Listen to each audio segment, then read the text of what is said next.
안녕하세요. 예, 오늘은 장소가 좀 비좁죠. 예, 또 우리가 얼마나 하나님 앞에 성실하고 진실한 사람들인지 부활절은 꼭 그래도 오지 않습니까? 그러다 보니까 장소가 조금 비좁습니다. 이해해 주셨으면 좋겠고요. 그쪽은 세례 다 받으셨죠?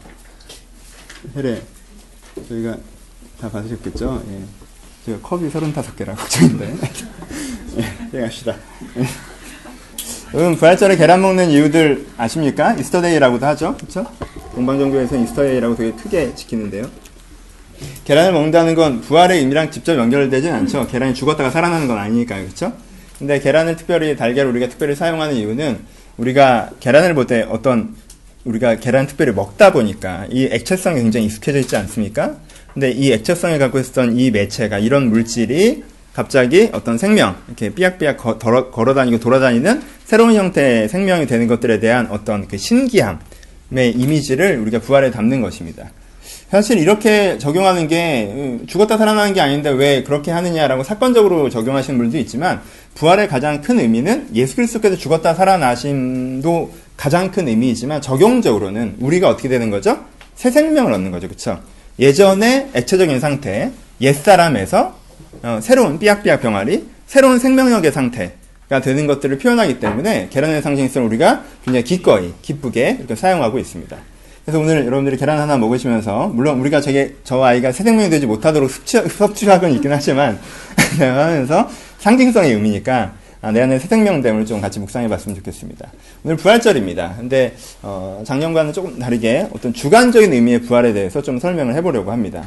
여러분들, 나에게, 오늘 이 순간에 내가 오늘을 살아가는데 부활은 어떤 의미가 있는가 같이 한번 고민해 보시면서 이 설교를 들으셨으면 좋겠습니다. 성경에서는 인간의 문제를 세 가지라고 얘기합니다. 사람에게는 세 가지 문제가 있습니다. 첫 번째 문제는 뭐죠? 첫 번째 문제는 뭐가 뭔지 모른다는 게 문제입니다. 뭐가 정답인지, 어떻게 살아야 되는지, 뭐가 인생이 어떤 방향으로 흘러가야 되는지 이것을 내가 제대로 알지 못하는 것이 인간의 첫 번째 문제라고 얘기를 합니다. 사람들은 아는 척합니다. 뭘로 아는 척하죠? 주워 드는 걸로 아는 척합니다. 그리고 내가 문득 생각이 난 것들로 아는 척합니다. 살아가다 보면 주워 주는 것들이 있습니다. 공부를 잘해야 돼. 좋은 대학에 가야 돼. 좋은 직장에 가야 돼. 안정적인 삶을 살아야 돼. 그러려면 이런 직장에 들어가야 돼. 저런 직장에 들어가야 돼. 이런 사람이랑 결혼해야 돼. 저런 사람이랑 결혼해야 돼. 아이들은 이렇게 키워야 돼. 저렇게 키워야 돼. 노후는 이렇게 준비하는 거야. 사람들이 이야기해 주는 것들이 있습니다. 그래서 우리가 대부분의 사람들은 절반은 주워 드는 것들로 아는 척합니다. 그렇죠? 나머지 절반은 문득 든 생각으로 아는 척합니다. 그렇죠? 갑자기 살아가다가 자유롭게 살고 싶어. 살아가다가 편안하게 살고 싶어. 살아가다가 여행 갔었는데 너무 좋았어. 여행하면서 살고 싶어. 살아가다가 나는 이런 걸 하면 되게 좋았어. 나는 뭐 미술을 하고 싶어. 음악을 하면서 살고 싶어. 나는 성공하면서 살고 싶어. 돈을 많이 벌고 살고 싶어. 문득 어떤 생각인가가 듭니다. 그리고 그 생각이 이 사람을 굉장히 길게 지배하죠. 하지만 그런 경우에도 실수가 많이 발생하죠. 오랫동안 난 그걸 하고 싶다고 생각해서 해왔는데 어느 시점이 되니까 그게 굉장히 하기 어렵던가 아니면 그걸 해도 내 몸에 잘 안 맞든가. 그리고 또 남들이 그것이 맞다고 해서 해왔는데 그것이 내가 입어도 별로 마음에 들지 않던가 그리고 그것이 잘 되어지지도 않던가 라는 시점들에 봉착합니다. 그리고 그때서야 뒤늦게 깨닫죠. 난 도대체 뭘 해야 됐던 걸까? 뭘 해야 되는 걸까? 뭘 해나가야 하는 걸까? 라는 근본적인 질문에 다시 한번 서게 됩니다. 인생은 어떻게 살아야 되는 걸까요? 인생의 진리는 뭘까요? 나는 어떤 존재일까요? 내 인생은 어떻게 될까요? 인생의 첫 번째 문제는 뭐가 뭔지 모른다는 것에 있습니다. 그래서 첫 번째 문제에 대답해 주는 것은 뭐가 뭔지 가르쳐 주는 것입니다. 그렇죠? 뭐가 뭔지 가르쳐 주는 것입니다. 디테일은 하지만 막연한 대답들은 있죠. 많은 선현들, 기독교나 불교나 천주교나 그리고 어떤 좀 지성인들이라고 하시는 분들은 거의 비슷한 대답을 내놓습니다. 인생을 어떻게 살아라 라고 하는 것을 사람들이 내는 막연한 대답부터 한번 접근해 봅시다. 보통 어떤 대답들을 내놓죠? 욕망으로 살지 말고 진리로 살라고 합니다. 그렇죠? 네 욕망대로 오늘 하고 싶은 대로 살면 안 돼. 진리를 발견하고 진리를 살아 라고 얘기합니다. 사람들에 대해서 사랑받으려고 살지 말고 사랑하려고 살라고 얘기합니다. 누가 나를 사랑해 주지 않나 라고 사람들을 쫓아다니고 어떻게 해야 나를 사랑해 줄까 그렇게 쫓아다니지 말고 사랑하면서 살으라고 얘기합니다. 그렇죠? 소유하려고 살지 말고 베풀면서 살으라고 얘기합니다. 그렇죠? 나를 막 쌓아놓으려고 사는 게 아니라 내가 창출해내는, 생산해내는 이유가 다른 사람에서 주기 위해서 사는 것이다 라고 얘기합니다. 이거는 거의 황금률처럼 모든 종교에서 모든 진리에 대해서 고민하는 사람들이 내놓는 정답들 아닙니까? 네가 욕망으로 살고 사랑받으려고 살고 소유하려고 사는 게 네 인생에서 바른 방향성이 아니고 네가 진리로 살고 사랑을 베풀려고 살고 사람들에게 나누려고 사는, 그래서 내가 생산하는 이유가 누군가를 세우고 나누기 위한 그런 삶이 좋은 삶이다라고 얘기합니다. 그렇죠? 이런 막연함을 갖고 한번 접근해 봅시다. 인간의 두 번째 문제는 뭐죠? 첫 번째, 이 답에 여러분들이 만약에 동의하신다면 인생에 뭐가 뭔지는 두 번째 문제, 인생에 뭐가 뭔지를 알아도 그게 잘 안 된다는 것에 있습니다. 그렇죠?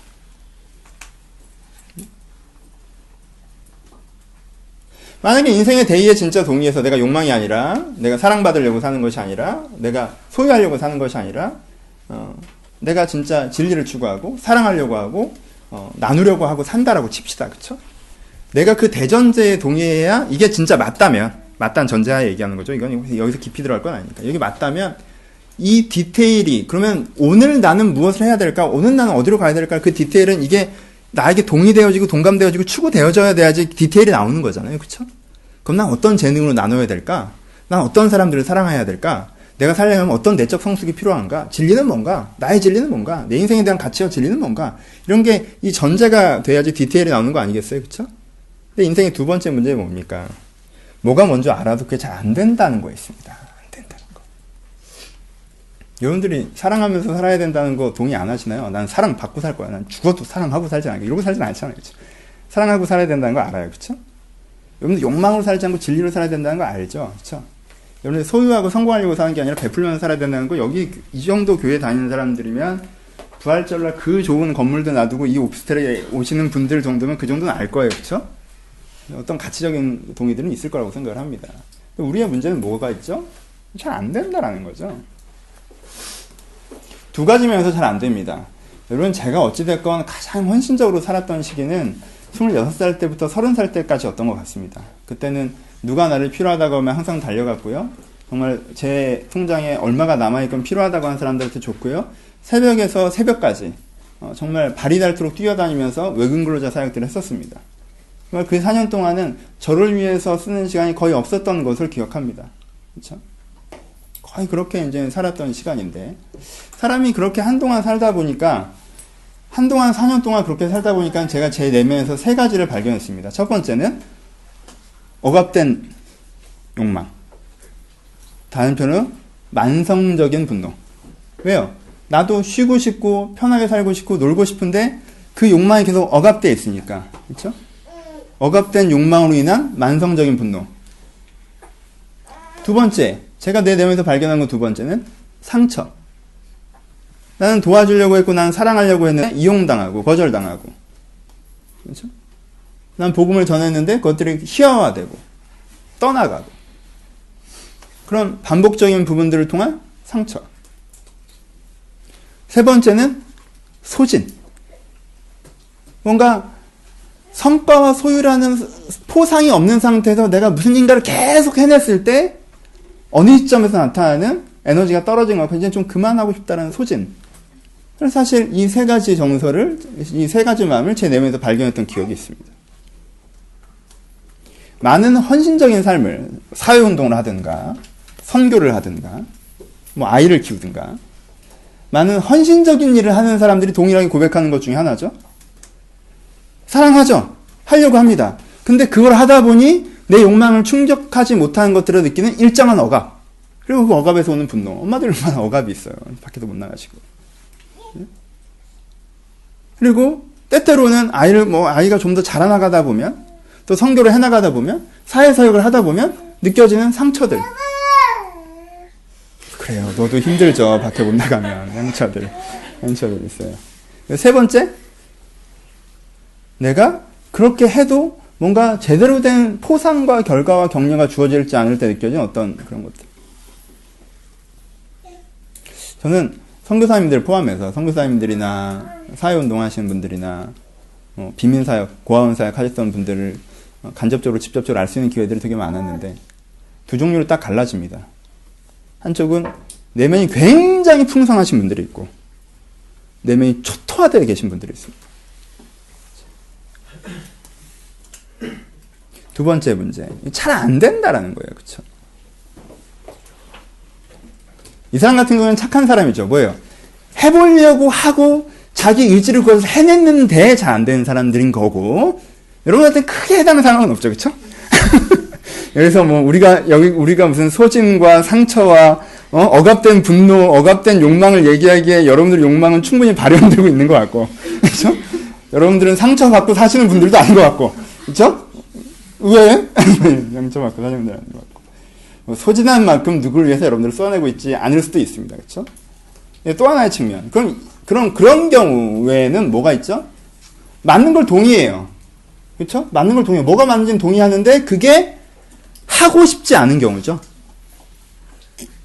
사랑해야 되지. 아, 그래. 사랑해야 되는데, 오케이. 이렇게 됩니다. 헌신해야 되지. 근데, 오케이. 내 욕망을 절제하고 진리를 추구해야지. 오케이. 근데 뭐, 그렇게까지 하고 싶진 않은데. 그게 맞는 건 아니지만. 좋음이 오름에 우선하는 경우. 그런 경우가 있죠. 뭐, 여기서 어떤 퍼센테이지는 이쪽인 것 같은데. 그런 경우의 문제는 뭐죠? 그런 경우에? 앞부분은 억압된 욕망, 내면이 더 복잡해요. 그렇죠? 억압된 욕망, 상처, 뭐 완전 소진 되게 복잡하죠. 근데 이 사람의 내면은 심플합니다. 뭐예요? 추구하는 거에 의한 만족감과, 그렇죠? 여러분 그렇게 살면 만족스럽습니다. 오해하지 마세요. 그렇게 살면 만족스러워요.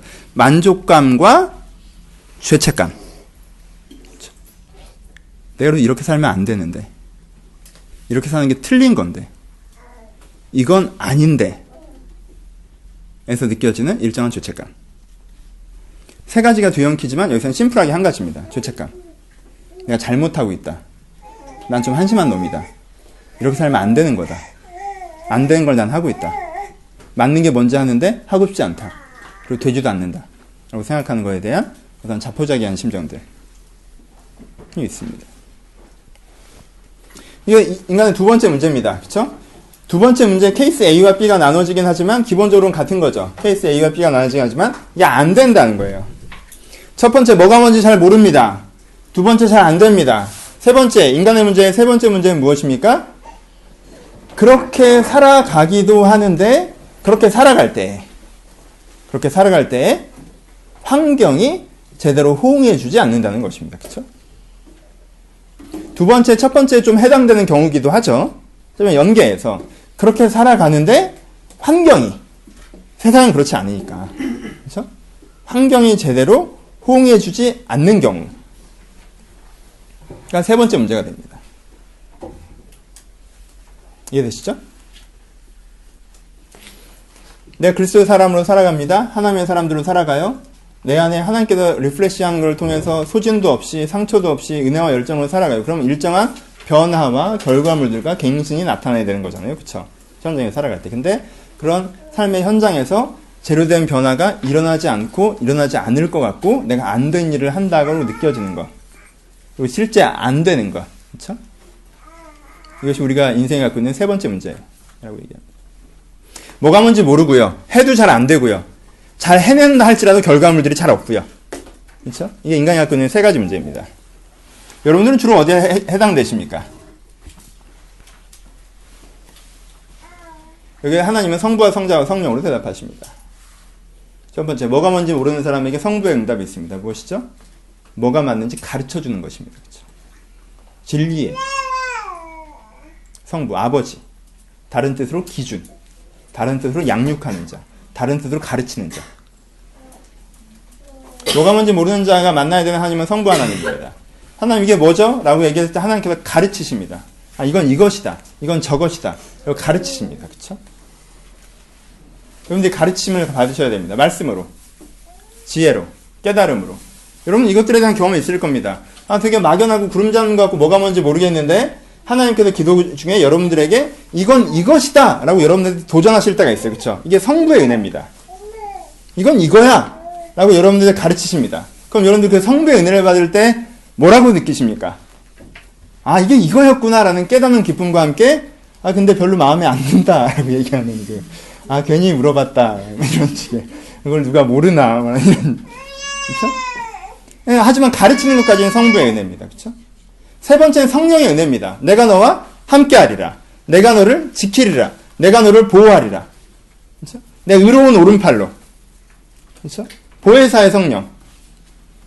나와 함께 하시면서 안 일어날 것 같지? 안 일어나기는 나와 함께하면 분명히 그 일이 일어난다. 내가 너를 지킬 것이고 내가 너를 사용할 것이고 네가 빛이고 네가 생명수고 네가 흘러가는 거에 있어서 생명의 나무들이 맺혀질 것이고 하나님의 격려죠. 하나님의 공급하심이고 하나님의 기회 주심이고 하나님의 능력 주심입니다. 그렇죠? 그래서 세 번째, 나는 뭐가 뭔지 알았고 그걸 진짜 하고자 하는데 하고 있는데 안 돼요라고 생각하는 사람들이 만나야 되는 은혜는 누구예요? 만나야 되는 하나님은 어떤 하나님이에요? 성령의 하나님입니다. 그렇죠? 나를 도우시는 하나님, 나와 함께 하신 하나님. 그렇죠? 세 번째 좋아하시죠? 하지만 이게 순서에서 성부 만나고 성자 만나고 그 다음에 성령 만나는 거예요. 그렇죠? 여러분들 자꾸 오해하셔서 나를 도우시는 하나님, 내가 잘되게 도우시는 하나님, 우리나라는 약간 이렇게 가는데 그건 아닌 거 아시죠? 그렇죠? 성부 성자를 전제하고 성령인 거예요. 진짜 뭐가 뭔지 알고 그걸 내가 진짜 하고자 할 때 성령의 하나님이 반드시 계십니다. 그래서 그 일을 이 땅에서 이루어내신다라고 증거하는 것이 사도행전적 은혜인 부분입니다. 그렇죠? 그럼 부활절에는 뭐라는 것입니까? 누구를 만나는 거예요? 우리 문제, 인생의 두 번째 문제죠. 두 번째 문제에 대한 하나님의 대답. 성자를 만나는 것입니다. 하나님은 인생의 세 가지 문제 중에서 두 번째 문제에 대한 대답들을 주십니다. 우리 인생의 가장 큰 문제에 대해서 어떤 면에서는, 다른 일반적인 진리에서는 첫 번째 문제만을 가지고 얘기합니다. 뭐가 뭔지 모르는 것이 문제이다. 알면 되는 것이다. 근데요, 몰라서 그런가요? 예, 몰라서 그럽니다. 하지만 알아도 그것이 내 것이 아니면, 그것이 내 것이 아닌데 내가 내 스스로보다 커다란 의의 옷을 입고 어떻게든 그렇게 해내가려고 하면요, 사람이요 되게 의로운 사람인데 우울한 사람들이 나와요. 되게 김재동도 낯빛이 어둡잖아요. 이렇게. 얼마 전에 좀 힐링 캠프 나와서 어떤 심리학 하시는 분이 김재동한테 과도한 의의 옷을 입고 있다고 좀 편하게 사시라고 그러더라고요. 근데 뭐예요? 근데 그분이 착한 사람인 거예요. 그쵸? 그분은 자기 어깨보다 큰 의의 옷을 입고 있는 거예요. 그러니까 힘든 거예요. 막 사는 사람 욕할 수 있는 사람은 아니에요. 절대. 1단계도 안 되는 사람들 함부로 얘기할 수 있는 사람은 아니죠. 하지만 이게 우리한테 힘든 건 압니다. 그렇죠? 이건 우리는 소진돼요. 분노가 쌓이고, 그렇죠? 상처받고. 우리 이렇게 되든가 알긴 아는데 그게 과도한 걸 알기 때문에 아예 입을 생각조차 안 하든가에 이 선에 서 있을 때 여러분들이 만나야 되는 하나님이 성자의 하나님. 성자 하나님은 뭘 했다고 말씀하십니까? 부활을 증거하는 것이 무엇입니까? 우리가 얘기하는 부활은 무엇입니까? 부활이라고 하는 것은 다시 태어난다라고 하는 것은 생명이 주어진다고 하는 것은 우리 다시 태어남에 집중하지 말고 생명이 주어짐에 집중합시다. 생명력이 없는 상태에 있다가 거기에 생명력이 주어지는 거예요. 그렇죠? 그게 부활의 의미입니다. 그렇죠? 그러면은 생명력이 없는 건 무엇이고 생명이 있는 건 무엇입니까? 생명력이 없는 건 죄에 빠져 있는 거라고 얘기합니다. 죄에 빠져 있다는 건 내 중심적으로 내 의지대로 내 맘대로 하려고 하는 것이 내 몸에 체질화된 상태를 죄에 빠져 있다고 얘기합니다. 그렇죠? 근데 생명력을 얻는다는 것이 무엇입니까? 생명을 얻는다는 건 하나님의 뜻이 내 뜻이 되고 하나님의 마음이 내 마음이 돼서 그게 굉장히 기꺼워지고 즐거워진 상태를 이야기하는 것입니다. 그렇죠? 그러니까 26살에 제가 했던 가장 큰 실수는 무엇인가요? 저는 막연한 대의에 동의한 다음에 거기 헌신했습니다. 뭘 신경 쓰지 않고 내가 그 대의가 DNA가 된 사람인지 충분히 고민하지 않고 내가 그만큼 이타적인 사람인지 그만큼 헌신적인 사람인지 그만큼 세상이 좋아지는 것으로 만족하는 사람인지 나는 결과에 상관없이 하나님께 쓰임받는 게 좋은 사람인지에 대한 자기검증과 질문이 충분히 이루어지지 않은 상태에서 나는 진리를 위해서 살겠다라는 단순성으로 시작한 것입니다. 나는 그렇게까지 괜찮은 사람이 아닌 것을 염두에 두지 않고 그러니까 그 과정에 나는 자꾸 소진되죠. 무엇인가를 원하고 그러니까 상처받고 그렇죠? 내가 원래 원하던 인간적인 욕망은 그대로 남아있기 때문에 억압된 욕망에 그것이 분노, 만성불안 같은 걸 표현되고 근데 예수는 뭘 하신다는 거예요? 여러분들의 이 기본적인 자기중심적인 의지 자체가 하나님의 의지로 변화되게 하시는 죽은 자가 살아나는 죄에서 자유해지는 마른 뼈가 살아나는 새 생명력이 주어지는 것들이 부활이라고 하셨습니다. 그렇게 될 수 있다라고 얘기하시는 거예요. 어떤 사람에게? 예수를 믿는 사람에게. 무슨 뜻이라고 말씀드렸습니까? 반복해서 얘기했죠. 요한일서 할 때. 어떤 사람에게? 예수의 찾아오심. 성찬식에서 얘기하는 세 가지 의미인데 예수의 찾아오심. 예수께서 이 땅에 육신의 옷을 입고 오셨다라고 얘기하는 예수의 찾아오심을 믿고 그렇죠? 두 번째, 나를 위해 십자가에서 죽으셨다는 예수의 사랑하심. 하나님이라고 표현합시다. 하나님께서 나를 찾아오시는 분이고 하나님께서 나를 사랑하시는 분이셔서 하나님께서 나를 찾아오시고 사랑하시는 분이라는 걸 내가 믿으면, 예수가 이 땅에 오셨고 십자가에 달려 돌아가셨다는 것을 내가 믿으면 내가 부활한다까지. 오케이? 거기서 내가 부활한다까지. 내가 이 두 가지를 믿을 때, 예수가 이 땅에 찾아오시고 예수가 이 땅에서 이 땅에서 나를 위해 죽으실 만큼 사랑하신다라는 걸, 이 두 가지를 믿으면 예수가 살아났다는 것에 대한 증거가 내 안에 새로운 생명력이 나타날 수 있다라는 것에 대한 증거가 되는 것입니다. 십자가 부활이 증거라고 하죠. 뭐에 대한 증거인가요? 예수가 하나님의 아들이라는 것에 대한 증거인가요? 예, 뭐 그렇기도 하죠. 하지만 예수가 부활했다는 걸 믿는다는 거, 여러분들이 거기서 동의한다는 건, 내가 이 두 가지를 믿을 때 내 안에 그 새로운 생명력이 살아날 수 있다는 걸 믿는 것이 우리가 부활을 믿는다고 얘기하는 것입니다. 그럼 부활을 믿는 건 되게 어려운 거예요. 굉장한 겁니다. 쫄래쫄래 세계 20억 인구가 모여가지고 달걀을 깨먹는 걸로 다 할 수 있는 날은 아니에요. 부활을 믿으십니까? 쟤는 믿으니까, 예? 지금 문답한 거죠, 그러니까, 그렇죠? 오늘 세례 받아야 되는데 부활을 믿습니까? 오늘 은혜로운 세례식이 될 것 같아요. 충분히 놀리세요. 이따 내가 찬물 머리에 얹었을 때 울면 안 되니까. 세례하는 사람이 저렇게 되게 걱정되거든요. 부활을 믿으십니까? 여러분, 여러분들의 부활을 향한 그 강하다란 믿음에 우리 생명력을 줘봅시다. 여러분 부활을 믿으시죠? 여러분 부활을 믿으십니다. 근데 그건 역사적인 사건을 믿는 게 아니에요. 예수가 살아났대라는 팩트를 믿는 게 아니에요. 죽은 사람이 살아난 거래. 그럼 살아났다고 하지 뭐. 이렇게 믿는 게 아니에요. 그렇죠? 부활을 믿는다는 건 하나님의 찾아오심과 하나님 나를 사랑하심을 내가 믿을 때 내 안에 새로운 생명력의 영향력이, 생명력의 그 흐름이 내 안에서 다시 흘러나올 수 있다는 걸 믿는 것이 부활을 믿는 것입니다. 그리고 그 부활을 믿음으로 그 생명의 역사를 체험해 오고 있는 사람이 부활절을 즐길 수 있습니다. 오케이? 부활절은 사실 광복절, 3.1절 이런 거여야 합니다. 한글날 뭐 이런 거여야 돼요. 한글날 다시 쉬어야 되죠. 그렇죠? 국문과 출신이라 거기에 대한 신념이 있습니다. 맨날 그것 때문에 데모하고 그랬어요. 아무도 관심 없는 데모죠.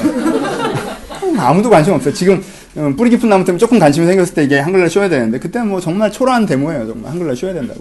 왜 나는 국문과니까 뭐 이런 식이었는데. 여러분, 한글날을 쉬는 의미가 뭐예요? 안 쉬면 사람들이 한글날인지도 잊어버리죠. 근데 쉬면 무슨 생각을 합니까? 무슨 생각을 하라는 거예요? 물론 아무도 그런 생각 안 해요. 누가 그런 생각 하겠니? 다 빨간, 우리나라에는 빨간 날만 있어요. 근데 무슨 생각을 하라는 거예요? 그래도 그날 하루 한글이 우리 가운데 있다는 거 고마워하다고 느끼자는 거죠. 그럼 이 사람은 그럼 어제까지 한글이 없다고 오늘 생긴 거예요? 아니죠. 한글이 있었어요. 근데 그걸 잊어버리고 있었죠. 고마움을. 근데 그 고마움을 느끼는 거죠. 광복절도 마찬가지예요. 지금 내 나라가 있다는 거에 대한 고마움을 느끼자는 거예요. 3.1절도 마찬가지예요. 누군가 이 나라를 위해서 헌신해서 이 나라가 있다는 걸 느끼자는 거예요. 그쵸? 이미 있는 거에 대해서 둔감해졌던 사람들이 그걸 느끼자는 거예요. 부활절도 뭐 하자는 거예요? 우리나라 사람 아니면 광복절 못 느낍니다. 그쵸? 우리나라 사람 아니면 한글날 못 느껴요. 부활절은 어떤 사람이 느낄 수 있어요? 내가 예수를 믿음으로 일정한 새 생명의 역사를 경험한 사람들이, 내가 잊고 있어서 그렇지, 내가 무시하고 있어서 그렇지, 나한테 이게 굉장히 의미 있고 중요한 거야 라고 다시 한번 기억하는 날입니다. 그렇죠? 그리고 여러분들한테는 그런 일들이 있었습니다. 그쵸? 있었습니다. 여러분 부활의 은혜를 경험했던 기억들이 있으십니까? 있으시죠? 왜 없으십니까? 제가 여러분들과 했던 나눔들과 간증들이 있지 않습니까? 별거 아니라고 생각하십니까? 여러분 그거 다 위대한 겁니다. 그렇죠? 여러분 했던 경험들, 여러분들 했던 은혜들, 내가 이런 생각과 이런 마음에 쌓여 있다가 얘네들은 진짜 날이 갈수록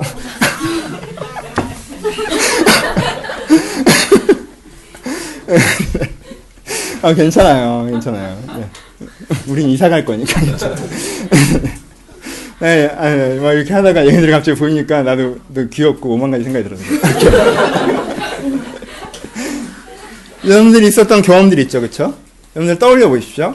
여러분들이 하나님에 대해서 A의 마음이었다가 하나님이 믿기지도 않고 관심도 없고 별로 희망과 기대도 없다가 하나님에 대한 어떤 열정과 사랑이 생겼던 거. 거기 뭐가 주어진 거예요? 여러분들의 영에 새 생명의 소생의 역사가 주어진 것입니다.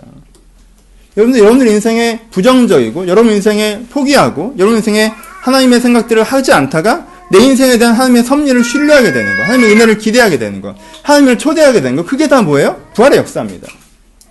여러분이 누군가의 관계 속에서 상처받고 누군가에서 우울하고 누군가의 관계에서 답답하다 거기서 하나님께서 다시 한번 내 마음을 만지셔서 내 마음이 풀어지고 내 정서가 회복되고 내 정서가 하나님께 일하신 것을 경험하는 그것이 부활의 역사입니다. 하나님은 분명히 여러분들의 심령, 영혼 가운데 여러분들의 관계 가운데 여러분들의 삶의 현장 가운데 분명히 부활의 역사들을 일으키셨고 일으키도 계시고 일으키실 것입니다.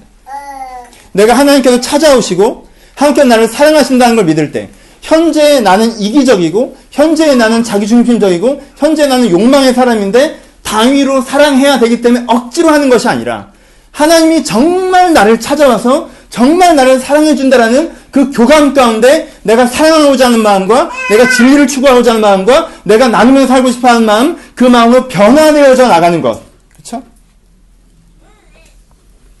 그 내적 변화가 있는 것. 그것이 여러분들이 받은 새 생명의 은혜, 부활의 은혜입니다. 여러분들 부활절은요 거의 감사하는 날입니다. 그렇죠? 부활을 뭐 새로 깨닫고 매번 어떻게 새로 깨닫고 부활은 내게 이미 있는 그 은혜에 감사하는 날이에요. 그냥 기억하십시오. 평소에는 그것들을 기억하지 못하고 감사하지 못했죠? 하지만 부활절을 기억하는 것입니다. 부활절에 감사하는 것이에요.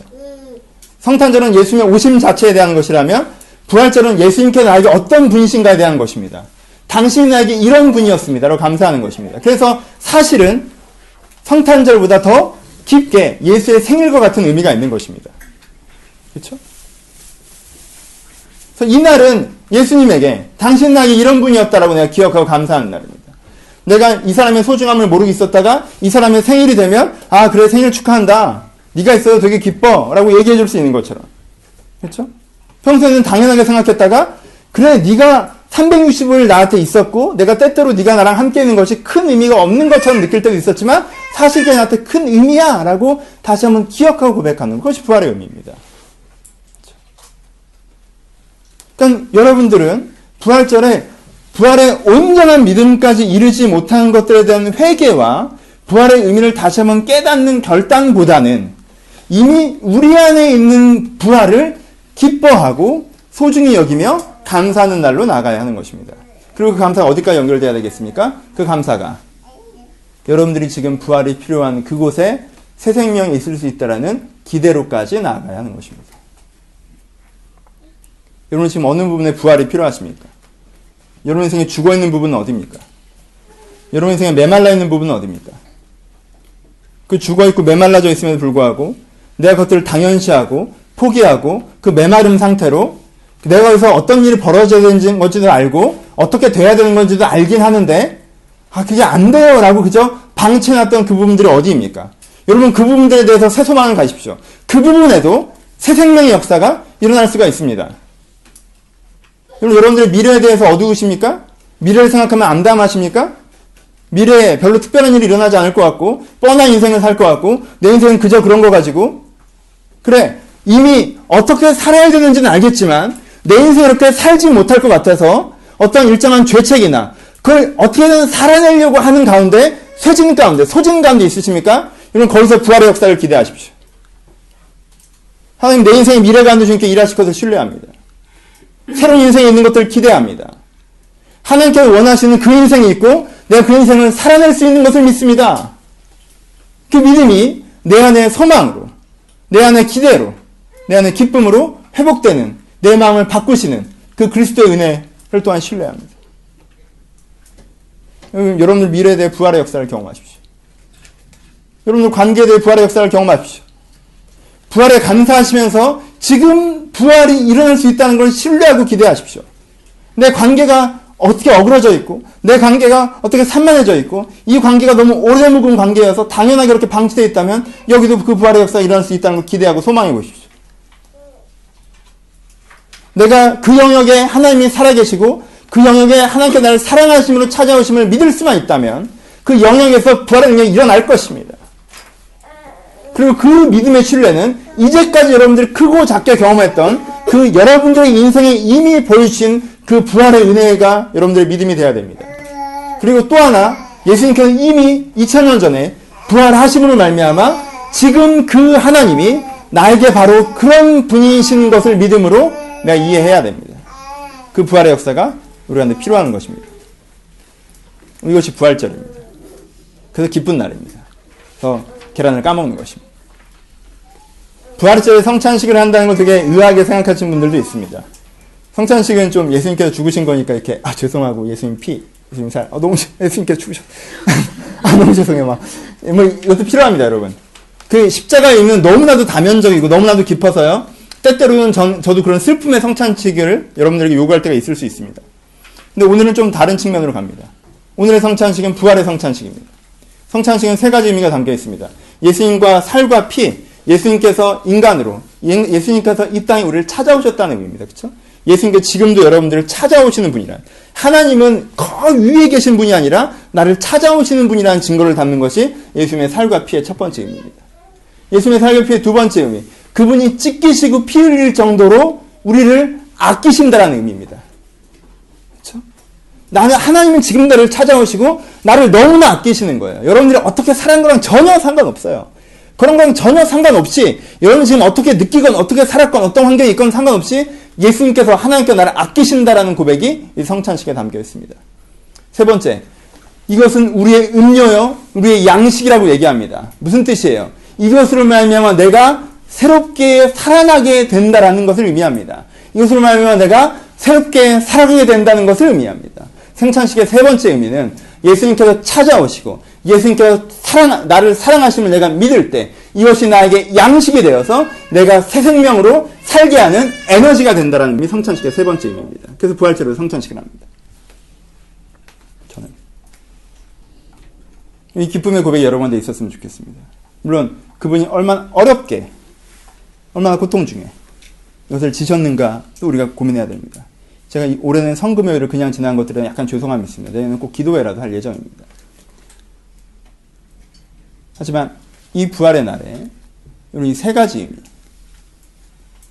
하나님께 나에게 이런 분이시라는 그 의미의 고백을 담아 여러분들에게 떡과 포도주를 마신다면, 떡과 포도주가 무슨 의미가 있어서가 아니라 이거 뚜레쥬르에서 사봤어요. 큰 의미는 없어요. 하나는 이마트에서 샀고.